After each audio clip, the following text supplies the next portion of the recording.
জুলাই সনদের বাস্তবায়ন নিয়ে বাড়ছে রাজনৈতিক মেরুকরণ। গণভোট প্রশ্নে নিজ নিজ অবস্থানে অনড় বিএনপি ও জামায়াত।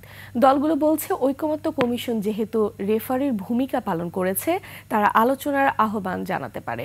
মাঝপথে ঐকমত্য কমিশনের চলে যাওয়াতেও ক্ষুব্ধ তারা। হাকিম মাহির রিপোর্ট।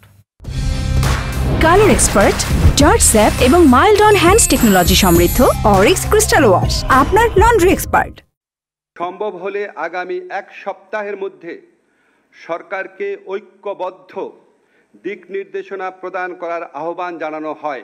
জুলাই সনদের আইনি ভিত্তি দিতে গণভোট নিয়ে ঐকমত্য সুপারিশ জানাতে রাজনৈতিক দলগুলোকে এক সপ্তাহ সময় বেঁধে দিয়েছিল অন্তর্বর্তী সরকার। তবে সময় ঘনিয়ে আসলেও ঐকমত্যে পৌঁছাতে পারেনি দলগুলো। জরুরি সভা অনুষ্ঠিত হয়।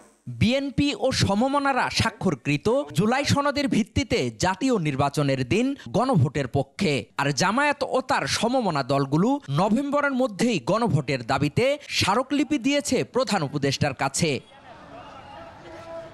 জামায়াত বলছে আলোচনা হয়নি, সরকারকেই ভূমিকা নিতে হবে, অন্যথায় আন্দোলনের হুঁশিয়ারি তাদের। সরকার এখন যদি নিজেদের দায় এড়াতে চায়, এ দায় কিন্তু এড়াইতে পারবে না। কারণ কমিশনে আমরা এতদিন কি করলাম? তাহলে এই আলোচনাটা কেন করলাম? সরকার জাতির কাছে সংস্কার করে নির্বাচনে যাবে, এই কমিটমেন্ট কেন করলো? তো এখন ঐক্যমতের জায়গাটা সরকারকে তৈরি করতে হবে। এদিকে নিজ সিদ্ধান্তে অনড় বিএনপি। দলটি বলছে ঐকমত্য কমিশনের সুপারিশে জুলাই সনদের নোট অফ ডিসেন্ট বাদ দেওয়াই বিপত্তি তৈরি হয়েছে। এটা বাস্তবায়ন করার দায়িত্ব উপদেষ্টা পরিষদের। ওনারা স্পেডকে স্পেড বলবেন, ওনারা স্পেডকে স্পেড না বলে এক ধরনের ঘোলাটে পরিস্থিতি সৃষ্টি করার সুযোগ করে দিয়েছেন। এখন ওনারা মাঝ রাস্তায় এসে বলতেছেন যে রাজনৈতিক দলসমূহ সিদ্ধান্ত নিবে।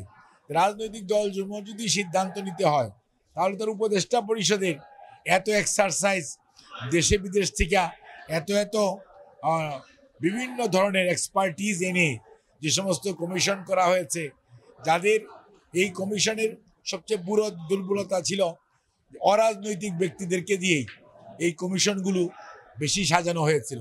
রাজনৈতিক দলগুলোর মধ্যে ঐকমত্য আনতে ঐকমত্য কমিশনকে রেফারির ভূমিকা নিতে বলেছেন দুই বড় রাজনৈতিক দলের নেতারা। হাকিম মাহি, 21 টেলিভিশন, ঢাকা।